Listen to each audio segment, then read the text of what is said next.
the vision. You had asked me to remind you on Mithya. Yes, very good. Okay.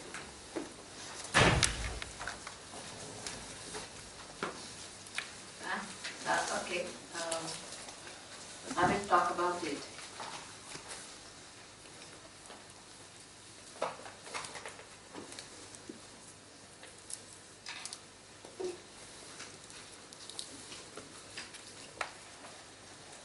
So the vision, before we proceed with what are the other contentions about how this whole universe came about, let's just very briefly relook at what Vedanta is saying, then we will proceed. Right? What Vedanta is saying is the following.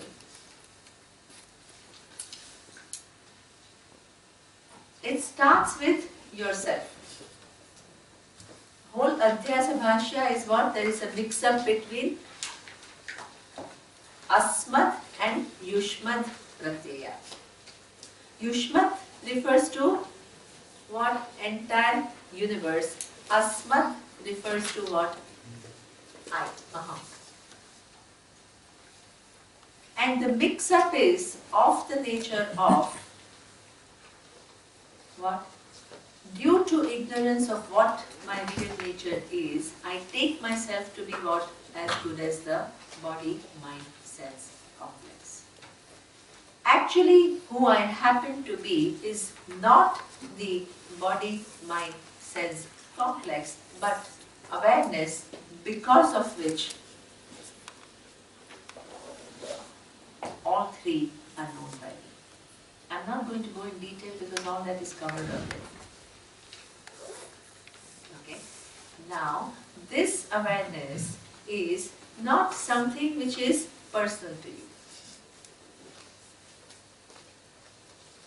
This awareness is something which is, if you are the awareness, if I am awareness, if he is awareness, if she is awareness, right? All the characteristics belong to what? The body, mind, sense, complex. They don't belong to awareness. So therefore, there is, when Shruti says, Shruti, Vedas reveal that that awareness is one, non-dual.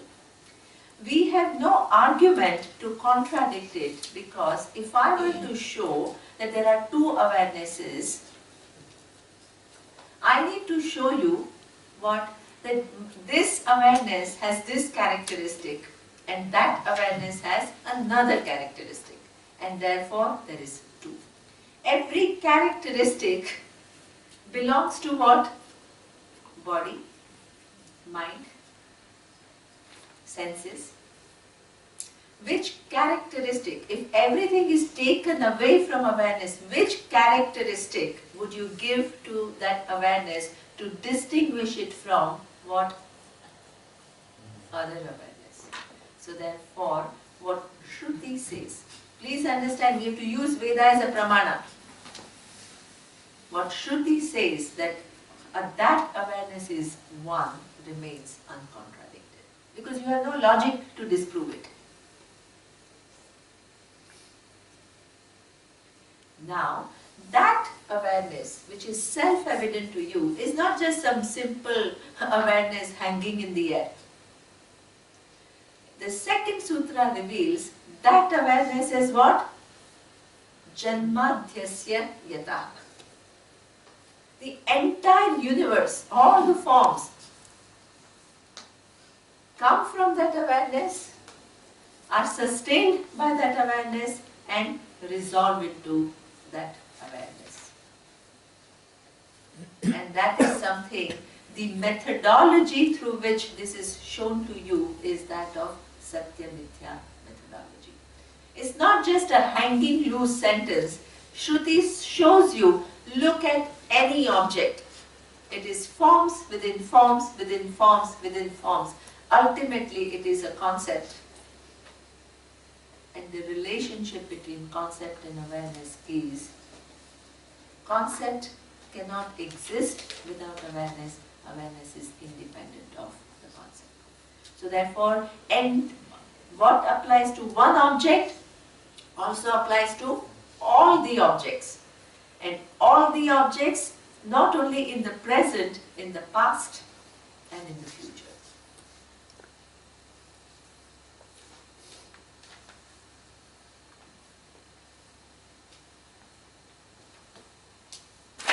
Now, this awareness is also said to be not only truth of objects, but also what? Time and space. When I begin to look at time and space, just like every object, the time itself,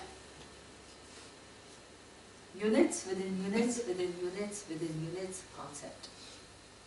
When I begin to see the distance, on one hand, what? It is tangible distance, but what? The space. The other thing is what? If I re-see it from the standpoint of points, infinite points of concept. Okay? So therefore, not only every object comes from that awareness, but also what? Time and space also resolves in that awareness. Okay? Now, the question is, when this awareness, what? If everything is coming from it, that means it becomes what? The cause of the universe. Right? If the objects come from it, if the time comes from it, if the space comes from it, it becomes what? The cause of the universe. What is the universe? Time, space, object, framework. Right? So now, the question that Neema asked, so that means just by default it happens? It doesn't happen by default. Taittiriya Upanishad says, So kamayata Bhasyam praja yeti satapo tapyata satapastatva.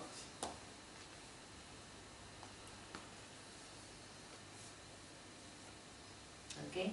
It says that this awareness has a potential to manifest. Manifest as what? Time, space, object, framework. When actually it manifests, it becomes what? Ishvara. With reference to creation, you call it what? The cause of the creation. In order to create that, what is presupposed? Sarvajnaha Sarvashaktiman. You must have knowledge and you must have the power to manifest. Sarvajnaha Sarvashaktiman Ishvara. That Sarvajnaha and Sarvashaktiman are the incidental attributes of that awareness. Because that is only with reference to what? Its capacity. Exactly. Only with reference to creation. Its true nature is awareness. That's why one is what we call Swarupa Lakshana. Swarupa Lakshana, Brahman by its own nature is what? Only Satyam, Jnanam, Anantam, Brahma. Its existence, its awareness or consciousness, and it is limitless. But with reference to the creation, it becomes what?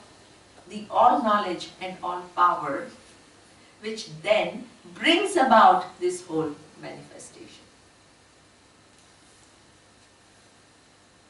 Is this just a story that Upanishads are telling you and you just have to believe? No.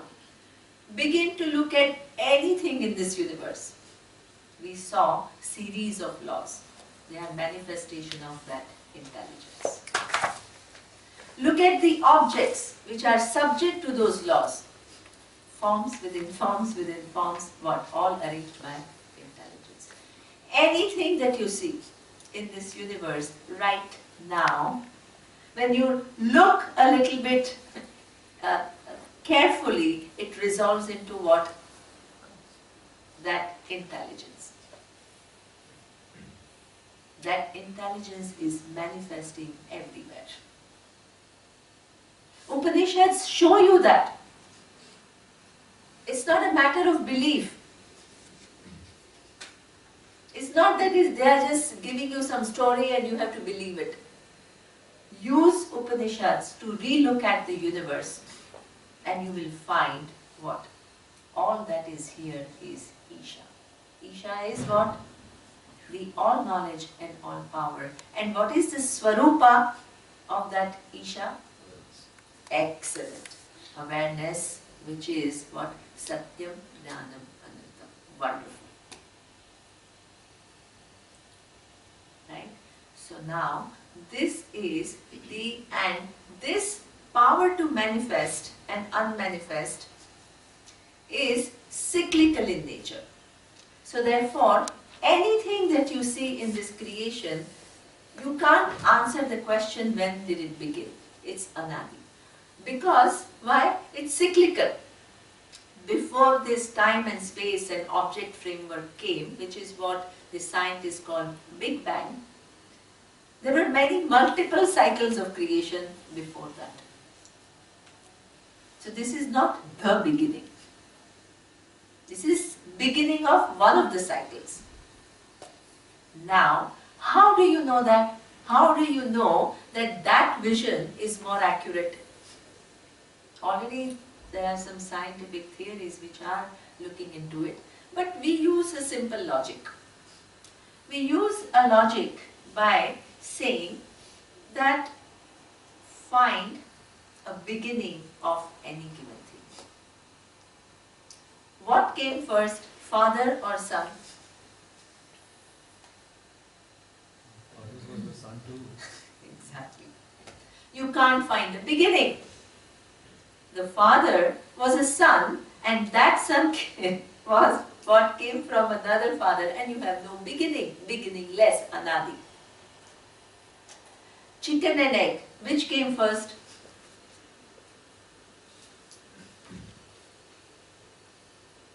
Did chicken come first or egg come first? Egg cannot come without chicken, and chicken what comes from the egg. So therefore, the very fact that we can't really find beginning of everything, what? It substantiates what Vedanta is saying, that the nature, you can't find a beginning because it's anadi, cyclical. Manifestations, non-manifestation. Manifestation, non-manifestation.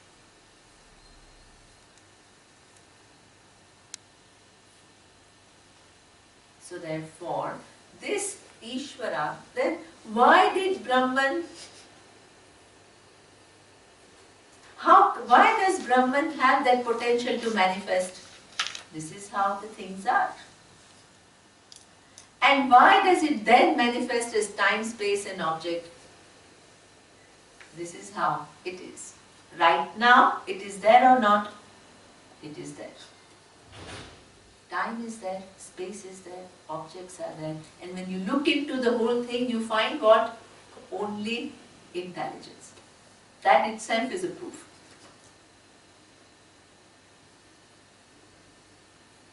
And the truth of that intelligence is what? That awareness. And where do you have this awareness available to you for you to know?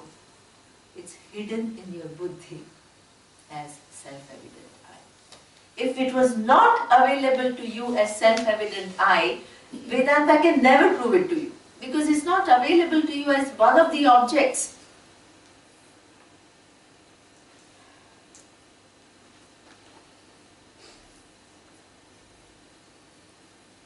Only place the existence of this reality is given to you is where? In your buddhi as I. But your I is so mixed up with such a small entity that that vision is so far away from you.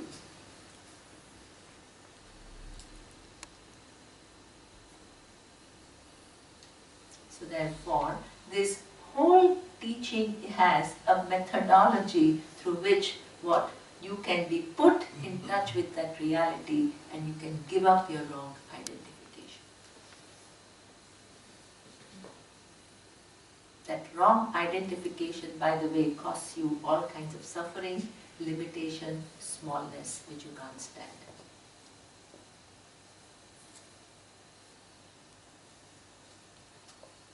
Now, the other people are not agreeing. They have their own ideas of how this whole creation comes about. Those people who who are not agreeing with us are divided in two categories: Vaidikas and non-Vaidikas.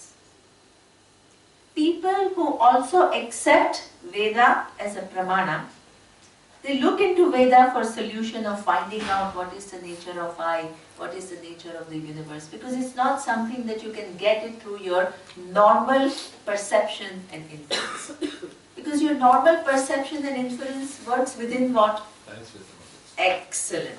It works within time, space, and it is with reference to objects. And what you have to find out, the truth of time, space and object, it cannot work. So therefore, what Veda helps you to see that, what is that truth. Right? So therefore, they all look into Veda to find the answer. These are what we call Astikas. Astika is a technical term. The one who accepts Veda as a pramana.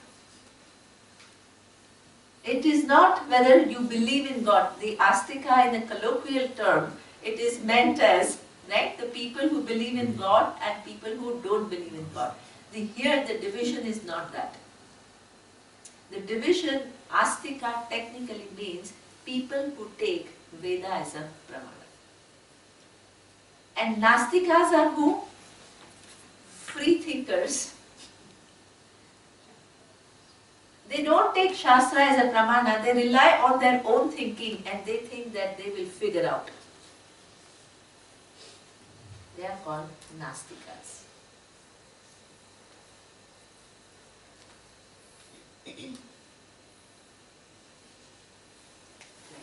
So now, we have to enter in dialogue with only Astikas? No. We have to enter in dialogue with both. Because if what Vedanta says is a truth, then it cannot be shaken by what? Arguments of both Astikas and Nastikas. People who look upon Veda as pramana and people for this understanding this reality, or people who don't look upon. So we enter into discussion with all. Within these schools, who are the Astikas? Vaisheshika is taking Veda as a pramana, so they are Astika. Sankhya, Astika. Yoga, Astika. Buddhism, Nastika. Because they don't take Veda as a pramana. These are all technical things you must understand.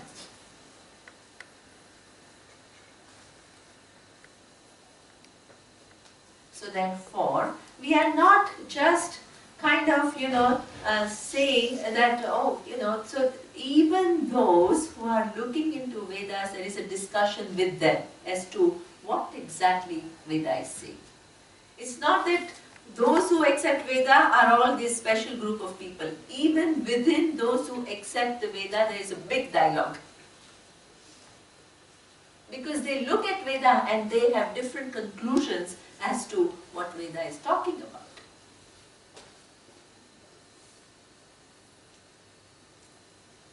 This is what we say, we don't become groupie. Our focus is the truth. Whether you believe in Veda or not is not a point. Whether you've captured the reality or not is the issue. And if you have not captured the reality, somewhere along your logic there will be some fault.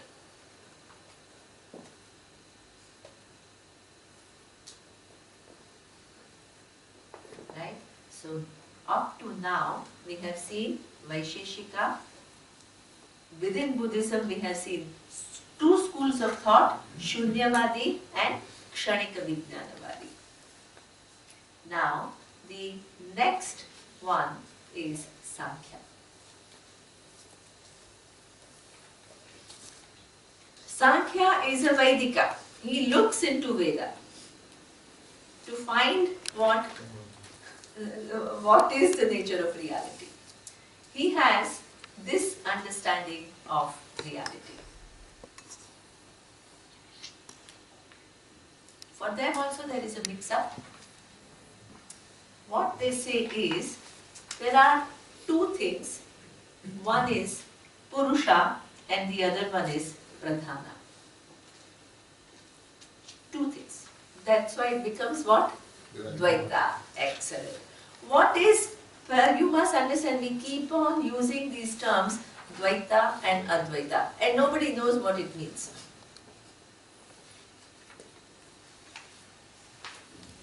Advaita means what? Oneness. Oneness means non-duality. It resolves into one. Excellent. All the forms, all the times, everything resolves into one reality. And that reality happens to be what? Awareness. Awareness. Which is where in your buddhi a self-evident I.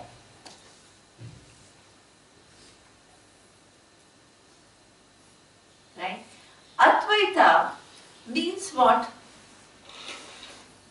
The presence of forms doesn't establish Advaita. Advaita. Because if the forms resolve in one reality, it still remains what? Advaita. Advaita means you believe there is Jiva Bheda, which is absolutely real. Dvaita. Dvaita means there is Jiva Bheda. दो जीव में भेद है. One person is different from the other in reality, not just a form which is then merging into one reality. You see the difference? Yes. Jiva Bheda, Jiva Jagat Bheda. Between I'm only what? One little entity, and the universe is what? Different from me.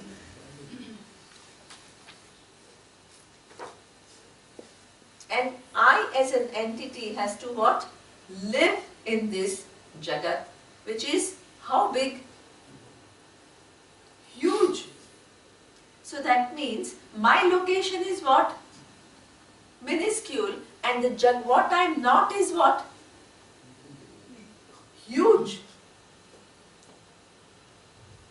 This is what we call that is, and if this is real, then that becomes Dvaita. Then Jiva Ishvara Bheda. The cause of the universe is construed to be what? Different, away from me, somewhere else.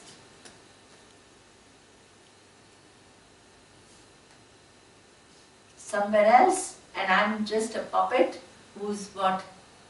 Moving around at the whim and fancy of that some entity out there who's controlling my life. This all is falling within Advaita. Jiva Bheda, Jiva Jagat Bheda, and Jiva Ishvara Bheda. This is Dvaita. Otherwise, we use terms and we don't even know what we mean.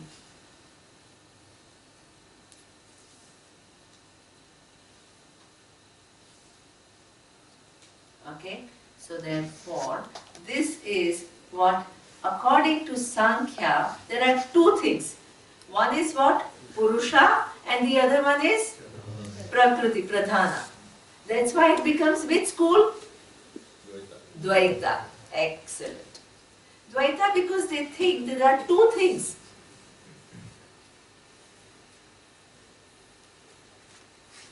One is Purusha, the person. The other one is what?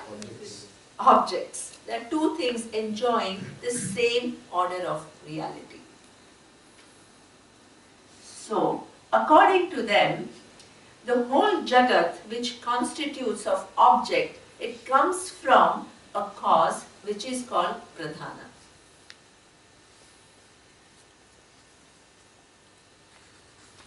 That Pradhana, you can ask, what is this Pradhana? This Pradhana has three gunas, according to them. What are the gunas? Sattva, Rajas and Tamas.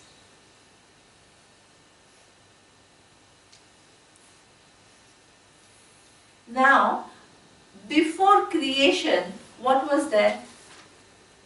There was this pradhana and three gunas in balance. Sattva, Rajas and Tamas were in balance. Then what is a creation? Something happened and they became imbalanced, and then what? It brought about creation. This is what Sankhya says.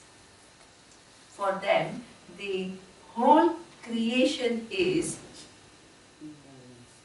imbalance. When three gunas go in imbalance, then it what creates Jagat. So the whole universe, that's why whenever you look at any given thing in the universe, it inheres what? Three gunas. Sattva, Rajas and Tamas. Any human being is what? Combination of three gunas. There is no human being who is only sattvic. No human being. Why? Because there are times that you are tired, you are lax, you just want to not think about anything. You don't want to tax your brain anymore. You just want to sleep. This is tamas. Rajas.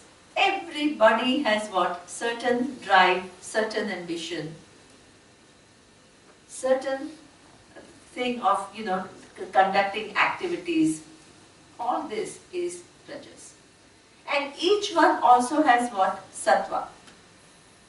Some amount of understanding of dharma, sensitivity to others, little amount of compassion, even though it's not well cultivated, empathy, care, love, clarity. Each one has. Right? So according to them, this whole universe, this is not us, this is Sankhya, by the way.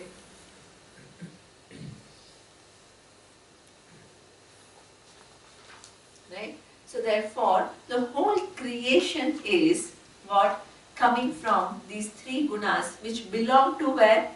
Pradhana, which is the cause of the world. Now, who are you? According to them, you are what? That awareness, because you are not what? You are not inert.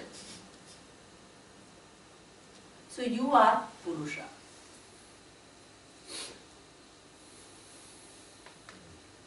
Right? So there are two equal realities. One is Pradhana, which is the cause of the universe, from which all these different names and forms come. And then there is what? Purusha, which is what? Independent of Pradhana.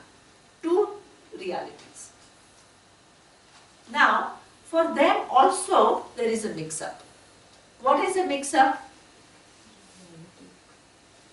The Purusha, who is in form of this awareness, has taken oneself to be what?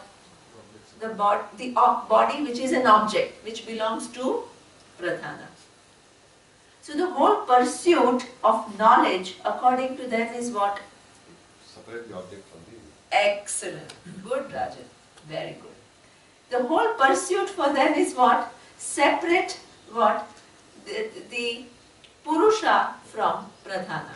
And ultimately you'll end up with what?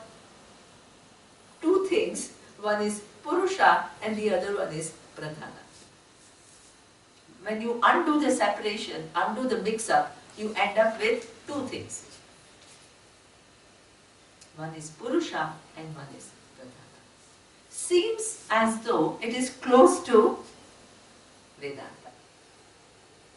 Now, you have to enter into a discussion with them, because they are also looking at Vedas and this is what they are saying. Now, by the way, for them, how many Purushas are there? Countless. Countless Purushas. I am what? There are all pockets of awareness. So that means I am independent of the body, mind, sense complex, but I am what? One little awareness. You are independent of the body, mind, sense complex, but you are what? That little awareness. You are that another little awareness which is independent of body, mind, sense complex. Right?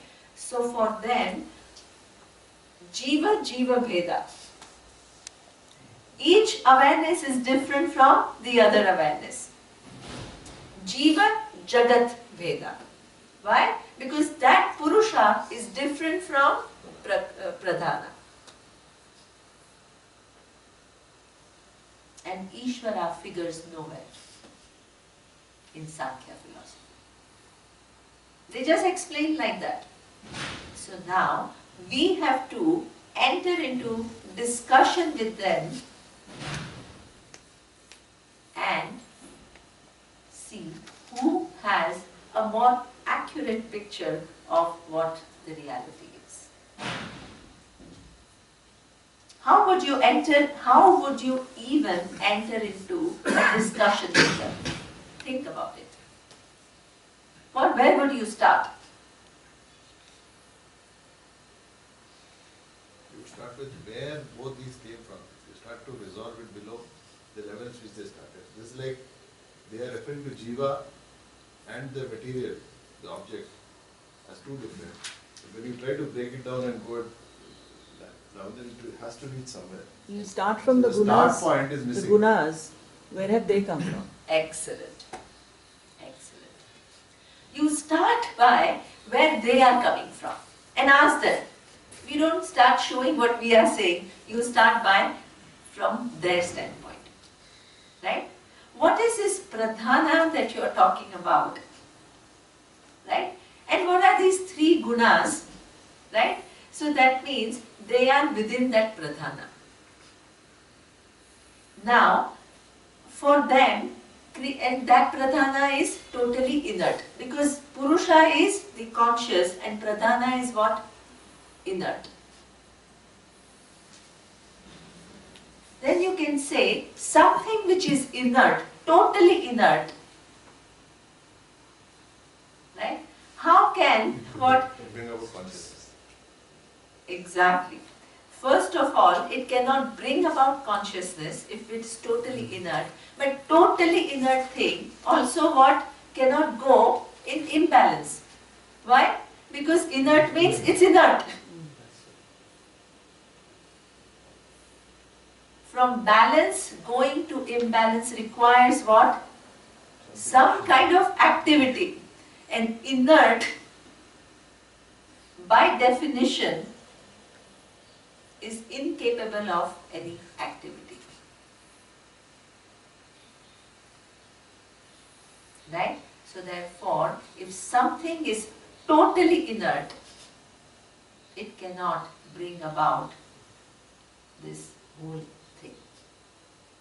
It cannot go out of balance, and then when it so-called out of goes balance, it cannot then what? Create this amazing universe.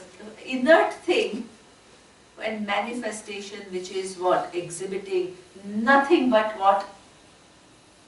Intelligence. One piece of your body. Look at the arms.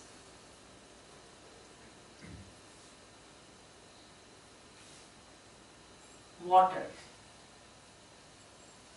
blood, muscle.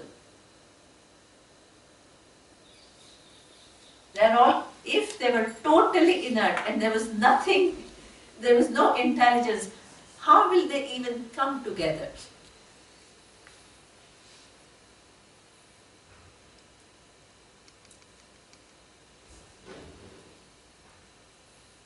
So therefore, total inert thing, neither it can manifest nor it can organize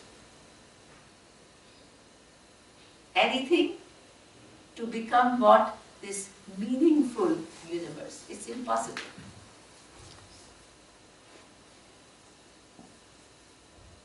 The other argument is, as Rajan says, where did this Purusha come from? Hanging there?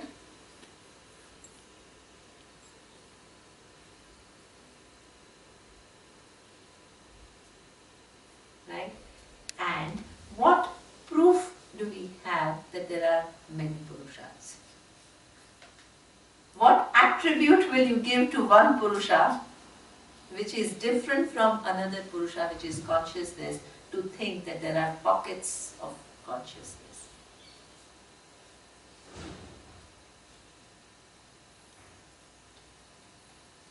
Okay? So therefore, the whole philosophy, when we ask them questions, they have no answers. When they have no answers, we said, okay, now we will give you the answer. This is where your argument walks in. You see?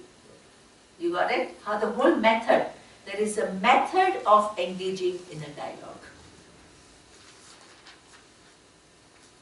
You don't just stick to your thing and start explaining it. You question them.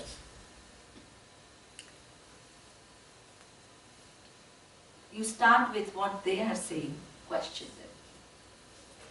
When you begin to question them, and this is where do these gunas come from? What is this pradhana entity that you are talking about? And if it is totally inert, how can it even manifest and how can it even organize in an intelligent way? And what is the source of these purushas? Where do they come from? So therefore, when they find that they have no answers, logical answers, then you explain.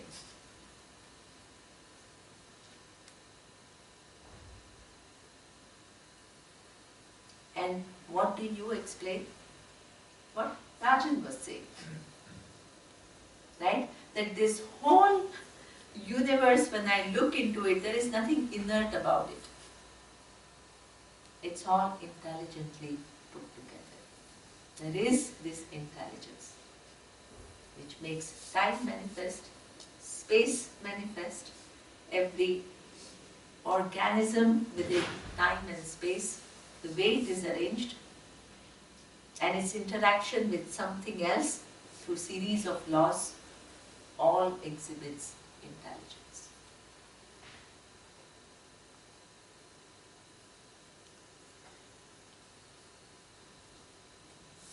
Yes. One question.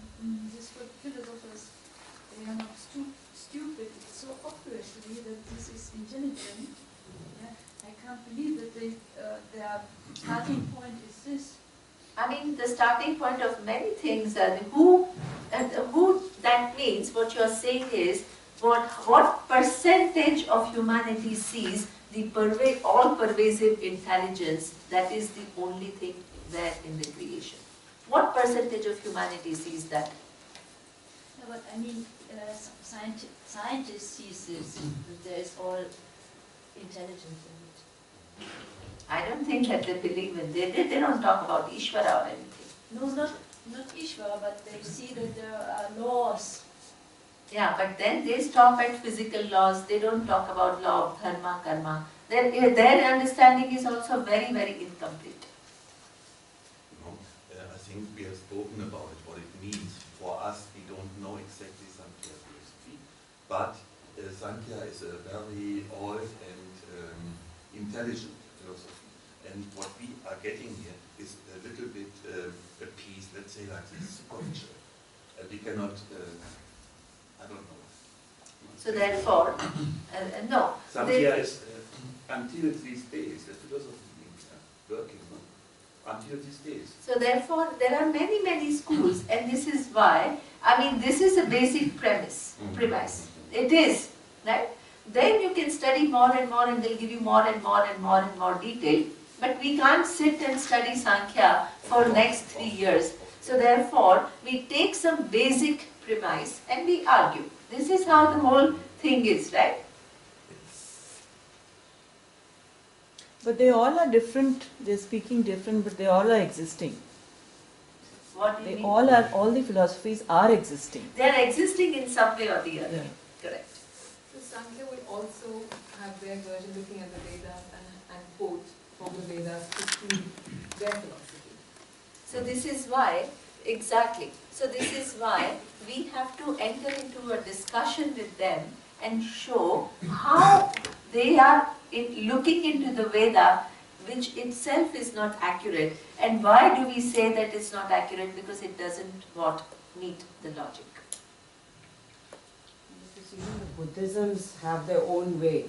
Because the Buddha himself was a Hindu first. And while what they did was that he studied all the Vedas, and he was dissatisfied and then said, I want another thing. So basically, we're talking about all these things are intelligent. They're all intelligent, they all have a reason, and you know, I'm not a pure Buddhist, I don't know all the whys and what for, but we're just listening to what the little highlights of the argument is. Exactly. Right? We are not studying Sankhya in detail. What we are seeing is highlights of the argument. You ask any person who knows Sankhya, they will tell you this is the basic premise. Right? Then the details you can figure out. I mean, there are other details.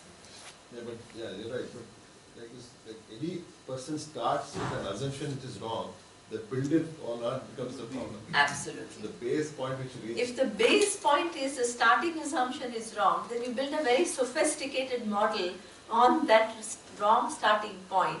It may seem intelligent within that system, but when you question, then it will fall apart.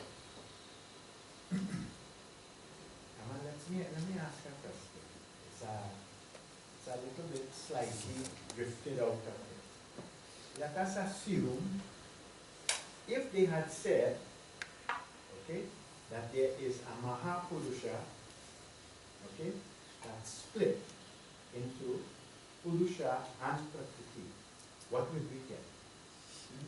See, even that Mahapurusha and the splitting and all is not really then, how did it split? What is this so-called splitting? That Mahapurusha, can it become inert? See, there are lots of problems because for them, Pradhana is inert and consciousness is alive.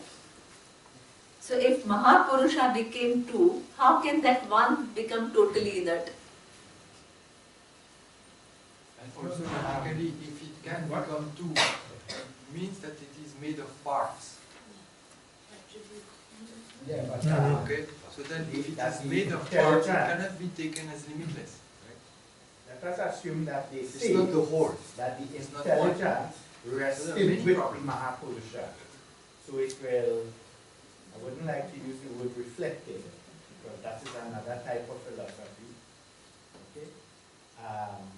But the Purusha and the Prakriti have received from the Mahapurusha that intelligence. Let us assume they had said that. But you know what? They didn't say that. Let us They don't assume say they- that, but that what you're saying is a little bit similar to yoga, which is coming. What you're saying is there is something which is a slight kind of an improvement from Sankhya, which is yoga. We will look into it.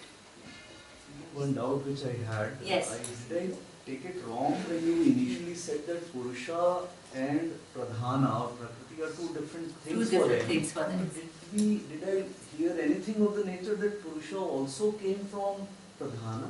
No. No, no. They are two independent realities. Independent. That's why it becomes Advaita school. So I was also getting confused in that. I thought Pradhana they take as inert.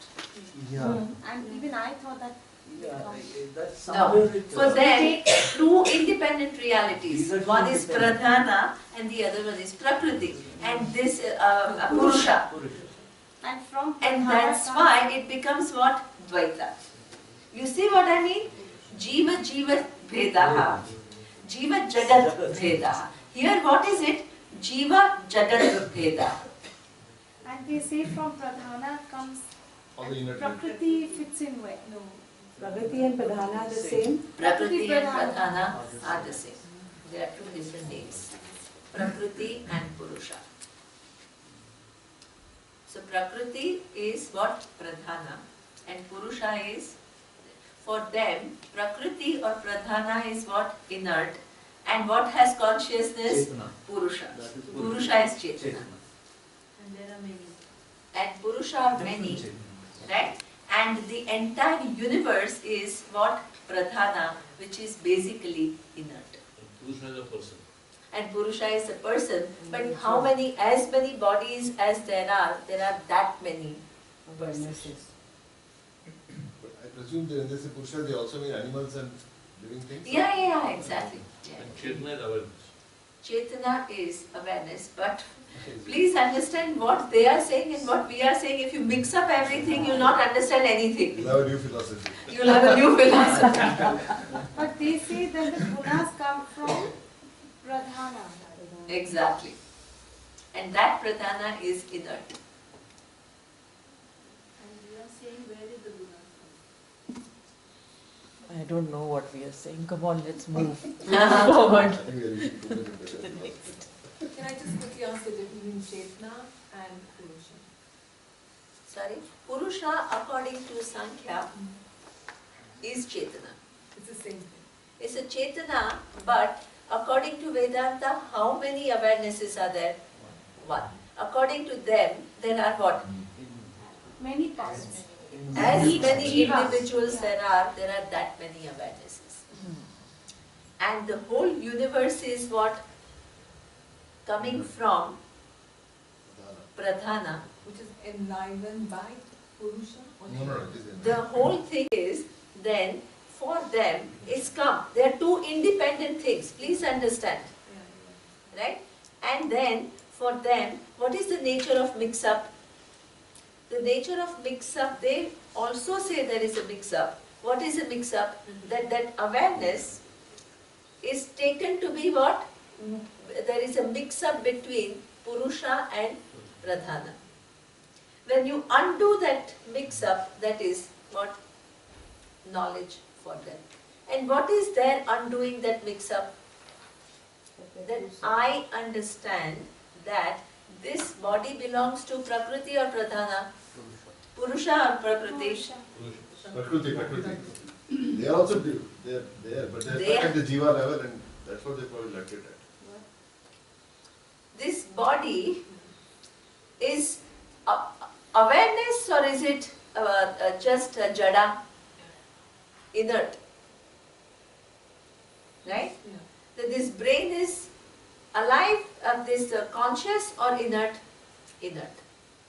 So for them, what you have to do is, what is the mix-up? What is my nature is, I am awareness. Right? But I am mixing up with Prakriti. So I have to undo that difference.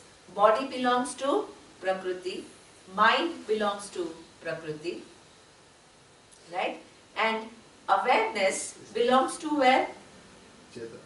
Purusha. So the aim, what do they call it? It's not moksha. What's the The aim? aim is moksha, It is moksha. because when you undo that, it becomes moksha. Because that Purusha, which is not really Prakriti, then it's a mix-up. And when you undo that mix-up, this is for them a moksha. Now, how is it different from Vedanta? There's the oneness and not the completeness. Excellent. There are two very essential differences. For them, Purusha is independent of Prakriti, but there are many Purushas. Jiva, Jiva Bheda. Right? And for them, that Purusha is totally independent of Prakriti. They enjoy same order of reality. For us, this whole universe comes from where? That one non-dual awareness. So that is the major difference. You get it? Yeah. Yeah?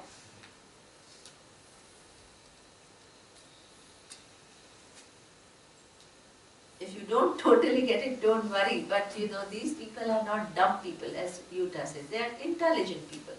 That's why we have to give them the due respect. They are also looking into it, right? And this is a conclusion of so many intelligent people too, right? How many people believe that all that is here is one? What percentage of humanity believes in that? Very small. So the rest of them, can you label them as stupid people? No, you can't.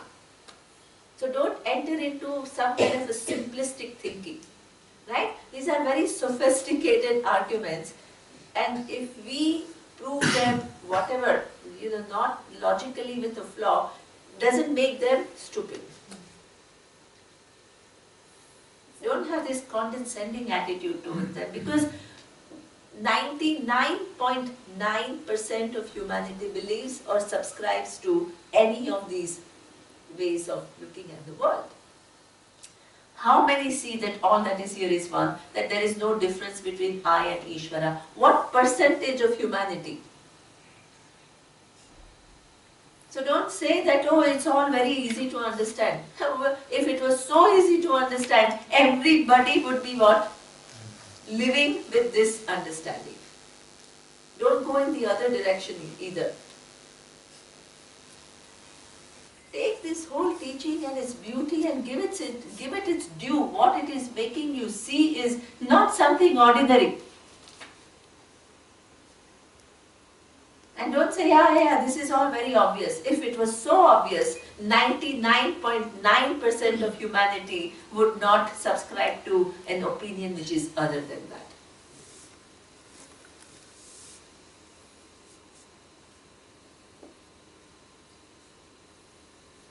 And those 99.9% on the other hand are not stupid people. True. That's why we are entering into an discussion.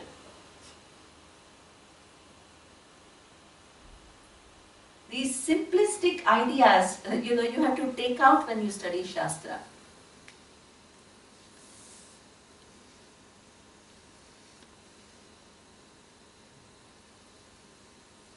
The very fact that it appears in this analysis means what? Adi Shankaracharya recognizes them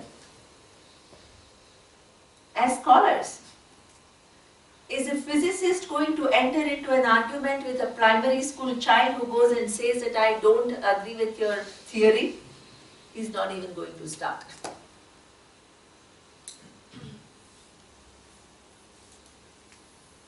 Right? The very fact, who will he engage in argument with? Somebody who has similar level. But just because we win the argument or when we show a flaw, they don't become stupid.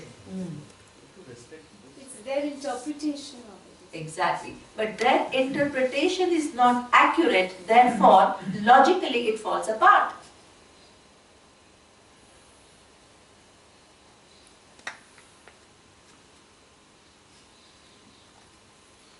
Be sophisticated in your thinking, be refined. Then only you will see the beauty of Shastra. How it is engaging in debates and how it is, where is the focus? Are we trying to prove Sankhya wrong? Where is the focus? The focus is the truth.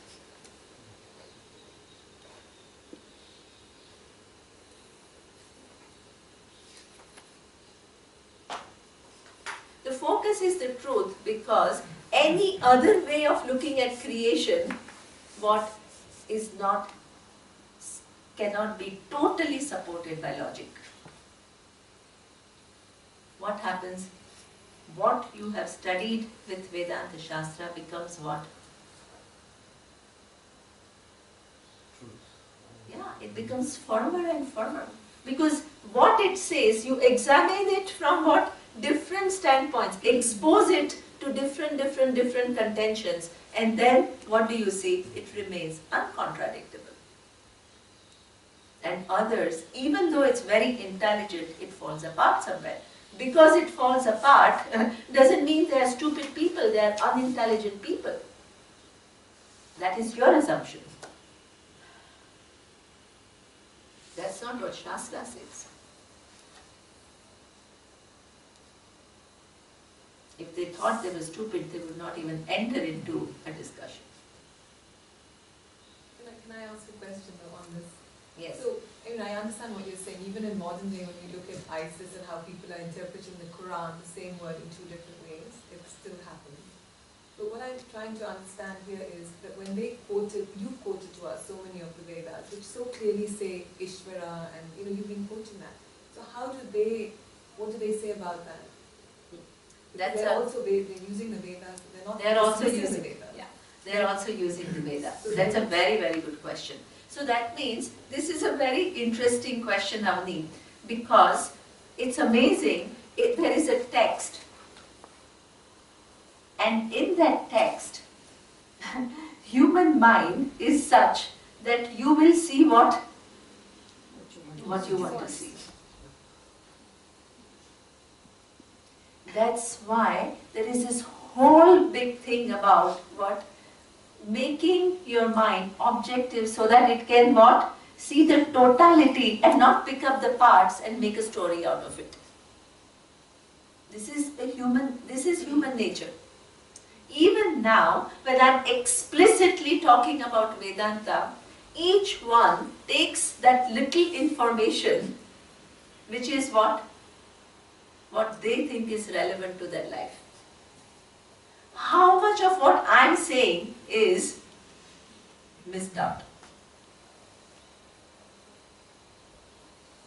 As you become more and more objective, your capacity to take in becomes more and more. Even in science we do that, right? There is so much data and we have what? Selective use of data to prove what? We do it all the time, to prove the theories that we want to prove. So that selection becomes a problem.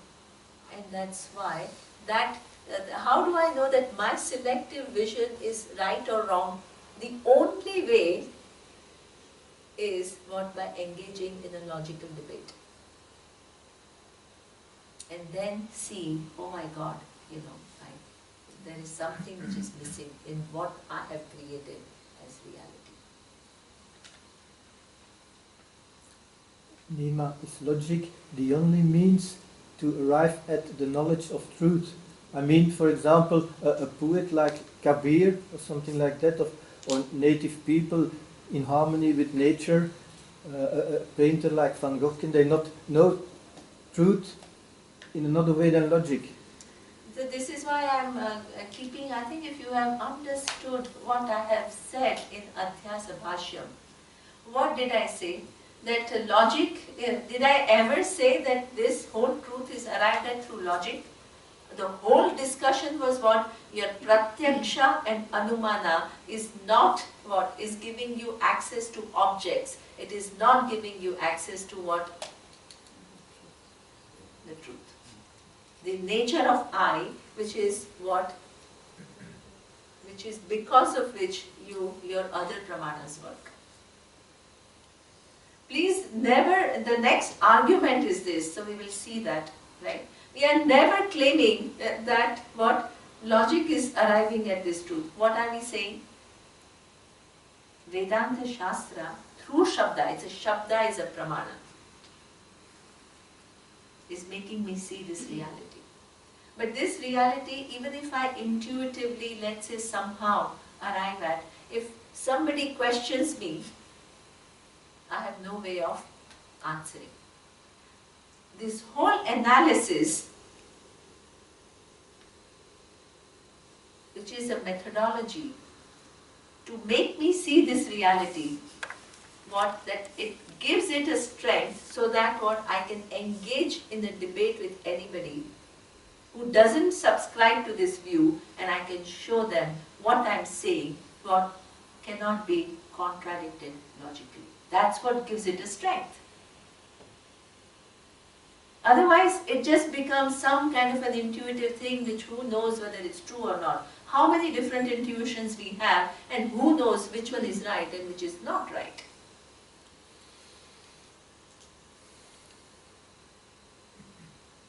When I expose what I understand through logic, then what? And if it cannot be contradicted by logic, then what?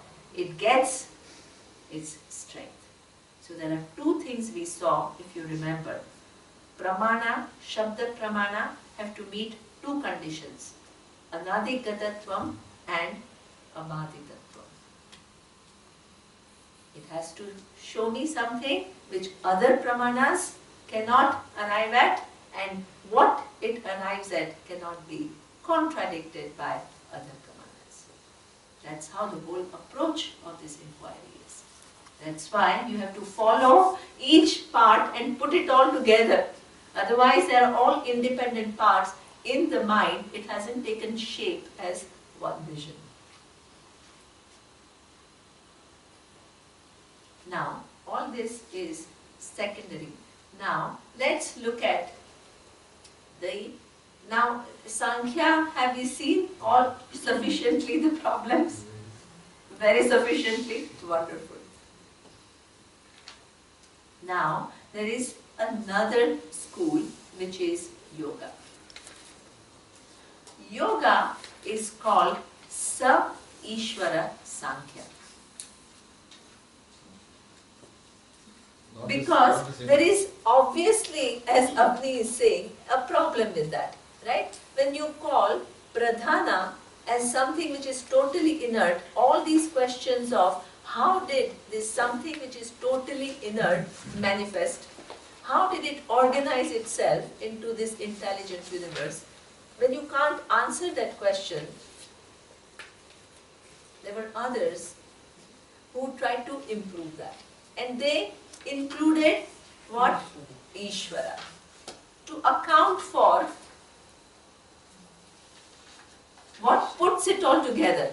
Like Shona was asking, right? What puts this Purusha and Prakriti together?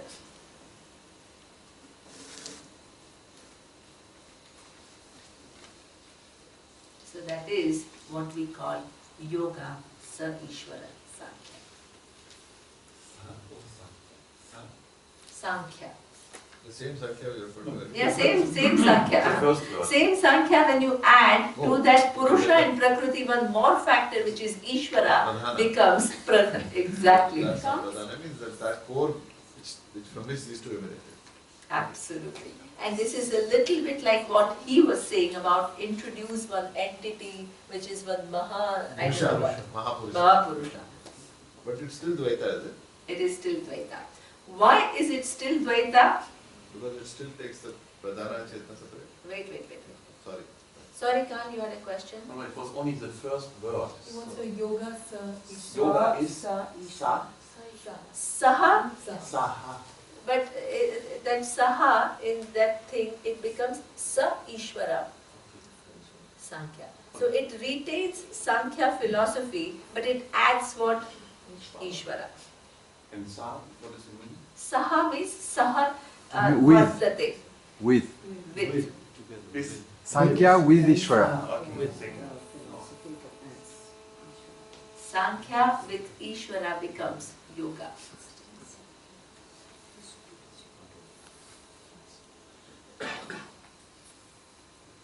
Okay, so as sorry, I forgot your name. What's your name? Michael. Michael. As Michael was saying, let's add, because this loose hanging of Purusha and loose hanging of Prakriti and all doesn't make sense. So let's add one more entity. And that entity is Ishvara. So now you have, before you had two entities, now you have how many entities? Three entities. They've been quite wise. They have been quite wise, but how is it different from Vedanta? For them there are three entities, for us one. Complexed it further. Exactly, they have complexed it. I mean, complex doesn't mean bad things, yeah, but exactly, they have absolutely. But it could be Right? more diplomatic, simplified it. More diplomatic. Absolutely. More diplomatic. Because those things which could not be answered, they have tried to answer by bringing in what? One more entity. So it's being more diplomatic? Right? So now let's see what they have to say. What they have to say is, there is this Ishvara, okay, which is a third entity, in which what does it do? That Pradhana, which is what? Inert, and which has three gunas, it what? Triggers it to have an imbalance and then project as the universe. So in this case, the Purusha also comes from that. No, they do. And then there is this Purusha hanging there. So this Ishvara, what does it do? As though connects what? Purusha and Prakriti. Excellent, Pradhana. So now, what is knowledge for them? To separate all three. You understand that one, there are what you don't, you see only what? Just the creation. Now, for them, knowledge is to understand this body and all belongs to what? Pradhana. Then the awareness belongs to where? Purusha. And who is putting two together? Ishvara. So for them, there are three entities. Is it Dvaita or Advaita? It is Dvaita. Why? It retains all the Vedas. Jiva, Jiva, Bheda, Jiva, Jagat, Bheda, and Jiva, Ishvara, Bheda.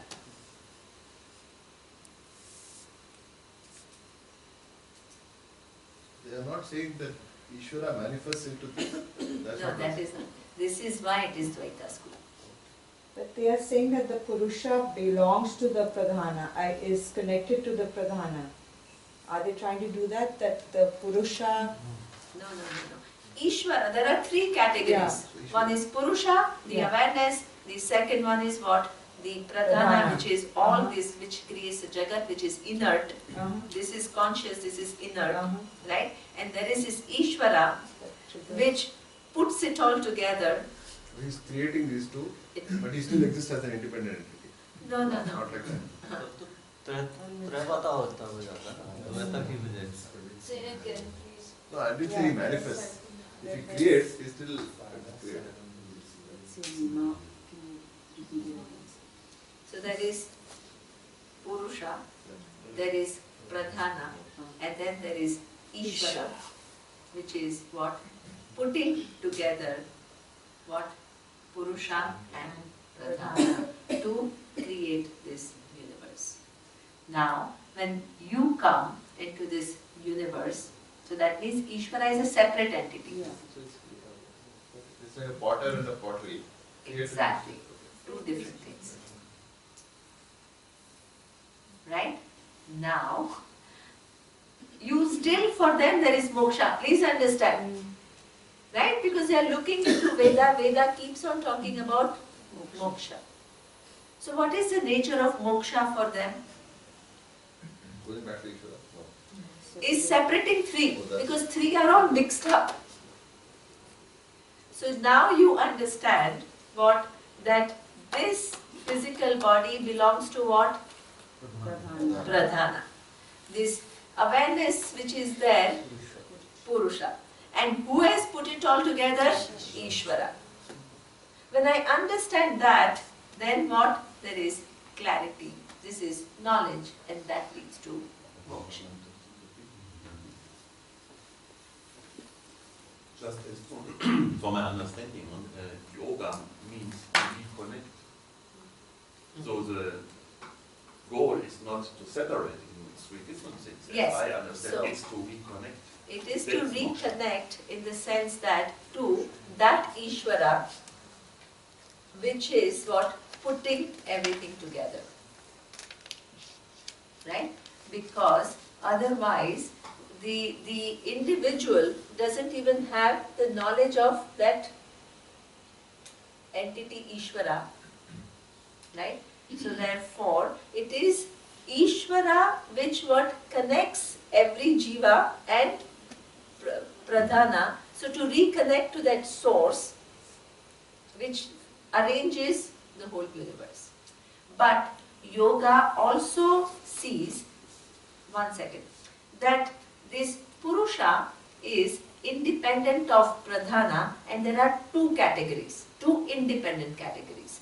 So a lot of their attempt is what? To physically separate that awareness from the world.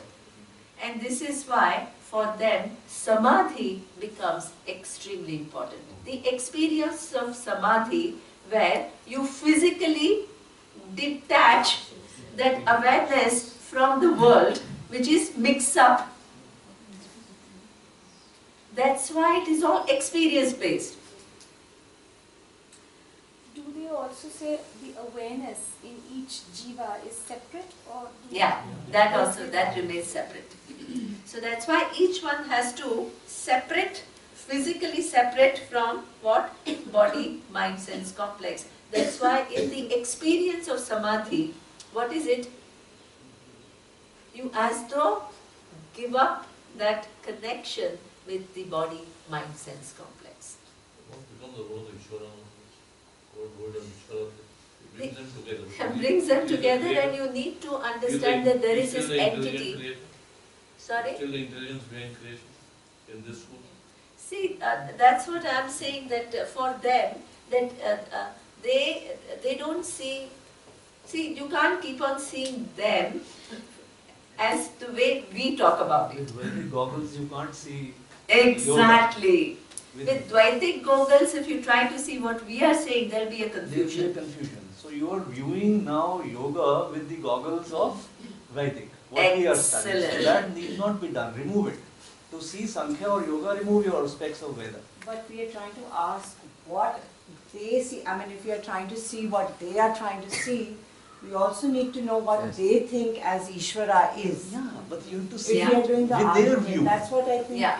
So therefore, for them, Ishvara is that intelligence which has put together Prakriti and Purusha, which is, so there are three categories.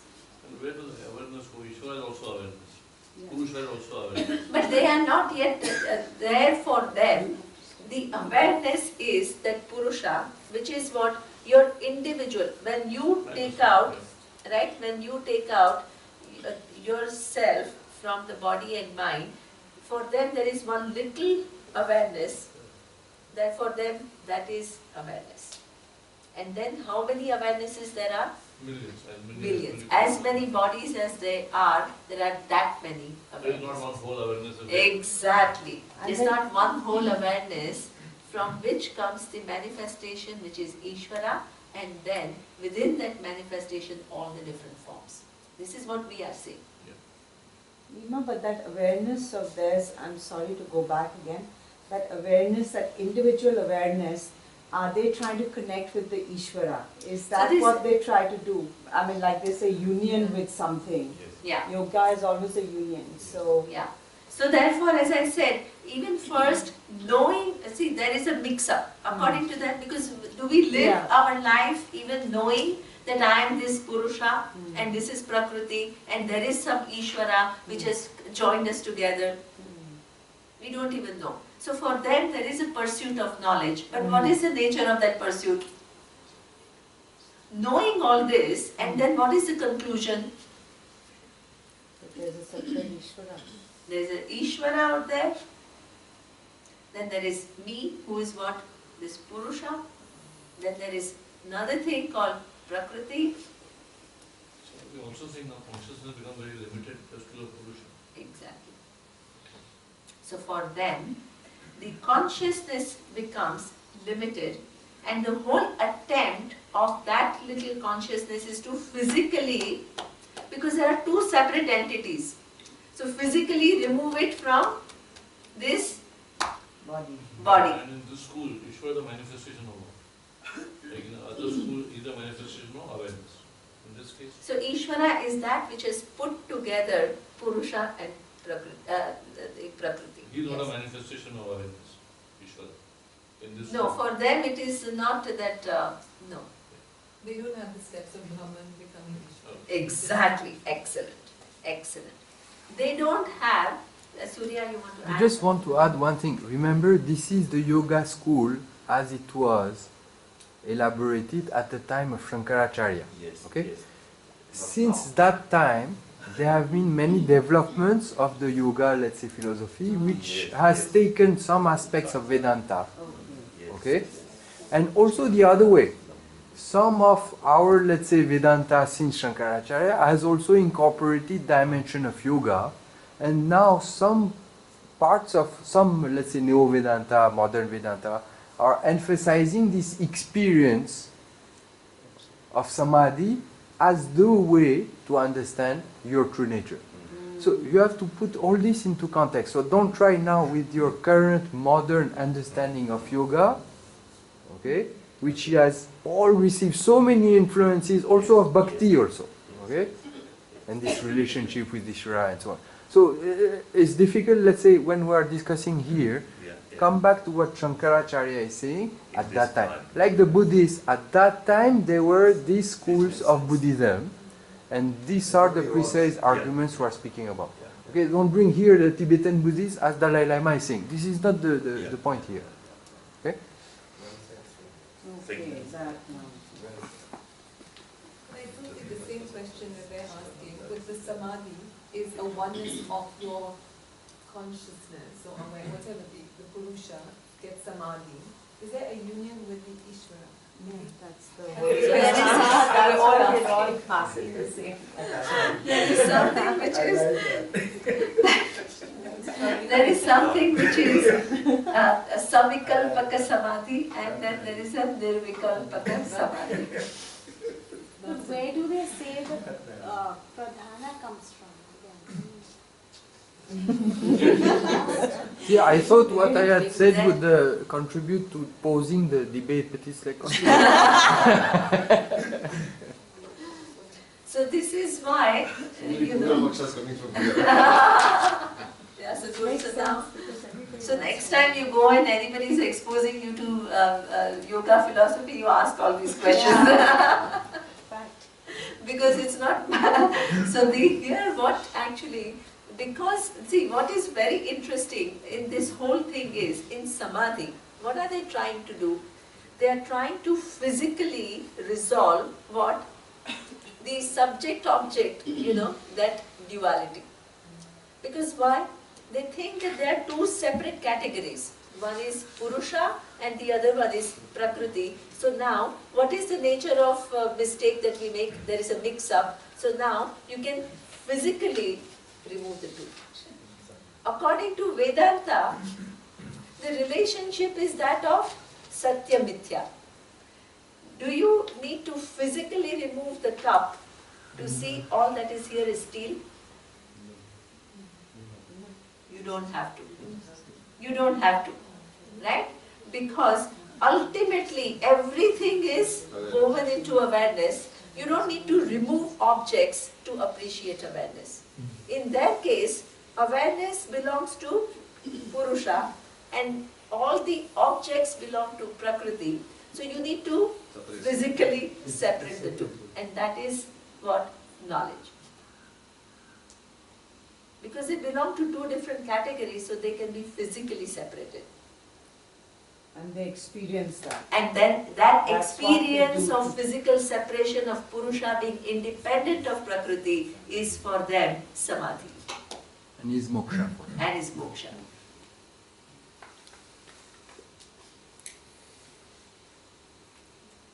Here what we are saying is, what? Will you ever, do you need to deconstruct the whole universe? Break time, break space, break objects to see awareness? No. While it is there, you don't need to do anything to dismantle it. While it is there, you look into it and you find only one thing. You just see it as a dependent reality or independent reality. You don't break it into two. Absolutely. One is a dependent reality and the other one is independent reality. But do they define time and space anywhere in yoga?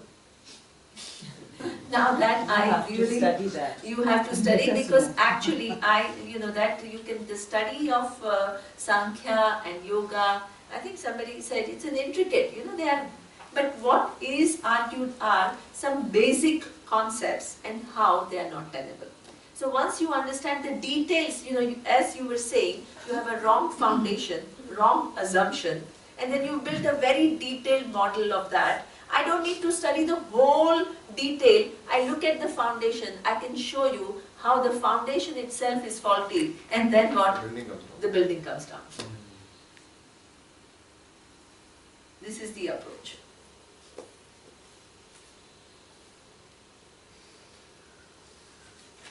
Otherwise, you will have to become scholar of each and everything before you can even think about it. Here you look at the foundations, the basic premise, basic assumption, and you question that.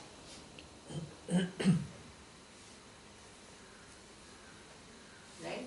So details, maybe you guys know more than I do, but here in the Bhasyam, these concepts, the basic concepts are discussed. And what Sophia was saying, that it has changed. That itself could have Today, changed over a period of time. Is Yes, another point. yes, absolutely. But For- these for- are, for this one. and one thing that you have to really remember is, don't think of it as, this Buddhists are not some other people. Our minds can have what? Different ideas about what is the nature of things, right? So therefore, this argument is not to create fight between me and somebody else. These arguments are what? To give you clarity, because if you think about creation in any other way, then that is brought out and the fallacies are shown. That contributes to what? Your clarity. The whole purpose is not to defeat somebody out there, but to give you clarity. And that's where fighting starts, when there's no clarity and everybody's trying to prove their point. Prove their point, and my religion and your religion. Exactly. That's where the whole thing. That's where the whole thing is, right? So we are not actually physically going and fighting with some other people. What we are doing is really increasing our own because this truth, if looked from any other standpoint, that other standpoint doesn't hold. That is what is the purpose. And that's what will do, what give you the clarity. Right? Not to say that other people who are thinking like that are stupid people. No.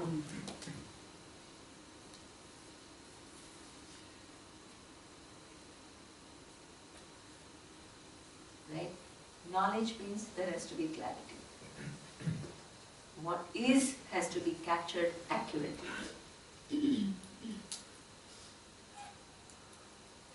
Right? You can't just say, this and this, and I imagine my reality and you imagine your reality and we are all lovely, fine. No. Right? So now, all these arguments now, hopefully, are dealt with. Now comes another school of thought, not another, but another free thinker who's saying something else. That we will see in the next class.